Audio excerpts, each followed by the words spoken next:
friends, this is Steve. I'm checking in with you with Bass Musician Magazine.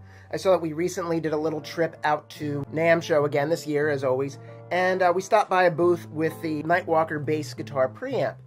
I have one of those that I got a couple months back, and I want to do a little review on it because I feel that it really makes a difference in the sound of my solid state or my analog amps.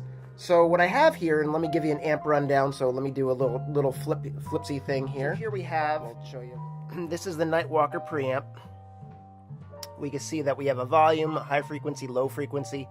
We can actually send it out to two different amps. We have a balance bi-amp switch. We also have an overdrive switch that Cliff talked about. I think the overdrive switch, it makes it just a little bit brighter. It's a really nice option. I'm going to run this through the Quilter, that Bass Block 800. I'm going to run it through the Phil Jones D400. Both very different sounding amps with different sounds. I'm going to run it actually through the C4, the Compact 4 here from Phil Jones. Over here I also have my Demeter head with my Compact 8. Really, the Demeter is a really great amp. It has the tube preamp section in it. This, in a lot of ways, when you compare the tone of these two devices, it really offers you a really unique, different approach. So if you already have a solid state or a digital switching amp and you want to just change the tone a little bit, this may be the way to go versus jumping out and doing the whole Demeter thing, because that might set you back a little bit. It might not be the tone that you want all the time. However, it is a really great little amp.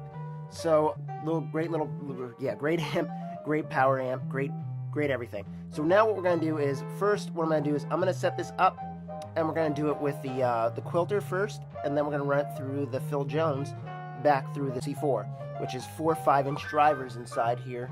If we all know Phil Jones, we know that Phil makes probably the best bass cabinets in the world for true definition and tone. That's why I go to him. All right, so let's giddy up and let's try this out. All right, guys, so we can see that I have currently the bass block is set up. So I don't have the preamp running into it. This is just to set the tone so you can kind of hear what the Quilter is without the preamp section being added to it. And I'm going to run it directly into, I'm not going to run it in through the bypass, through the effects return and bypassing the preamp. I'm going to run it right into the same spot that I'm running the cable in currently, which is in the, I'm going to run it into the active passive input. I'm just going to play just a generic bass line, just so we can get the idea and hear what that sounds like. So I'm going to go.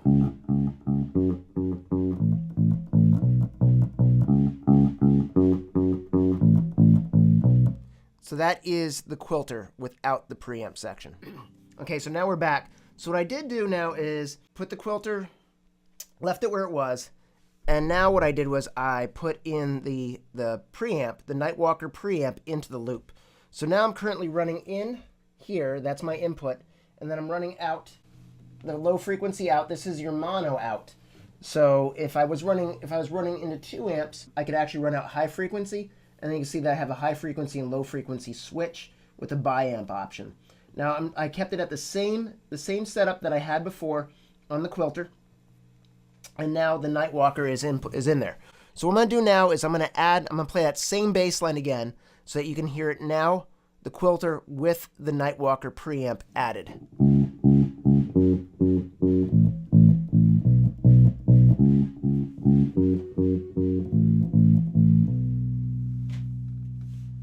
One more time.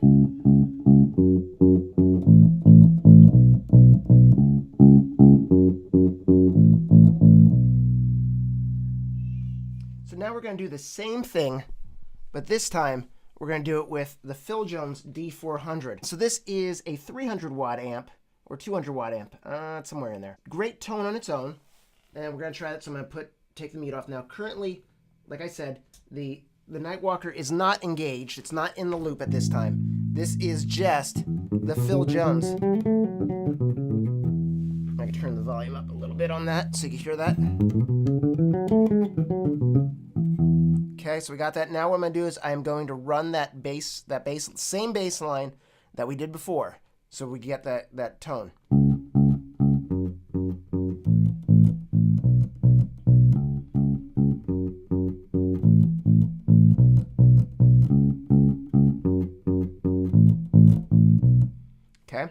Next up, let's put it back in the loop. So the quilter is out, the Phil Jones is still in, and I currently have the Nitewalker preamp back in the setup. We can see it up there. The cable is running directly into the same spot before. It's running into the input. I'm running out the mono frequency into the D400. And now what I'm going to do is I'm going to play the same bass line again. Let me just get that level set. Good.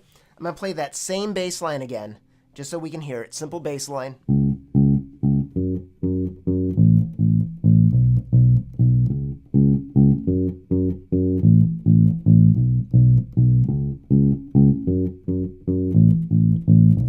I like the way it sounds. I like that it adds a little bit of a darker tone to whatever you're playing. I'm currently running through a passive bass with flat wounds on it. My M bass, which is basically in the realm of a P bass. So if you are using this for session work or live work, this is it's a great little preamp. So you have that.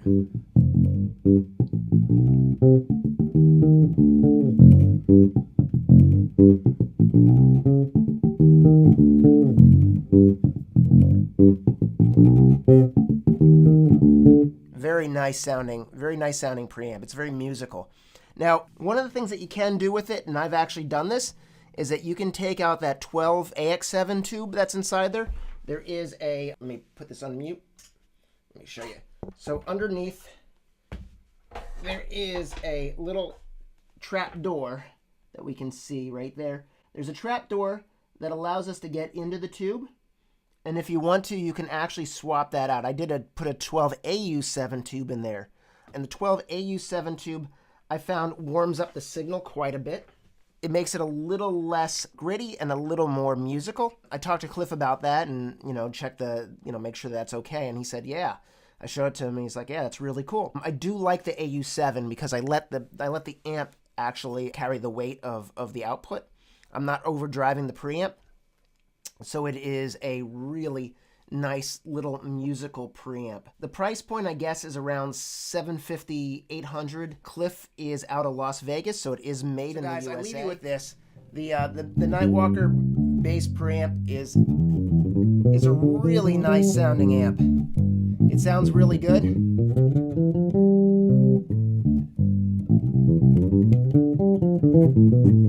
I would recommend putting it into your mix. It has a great sound.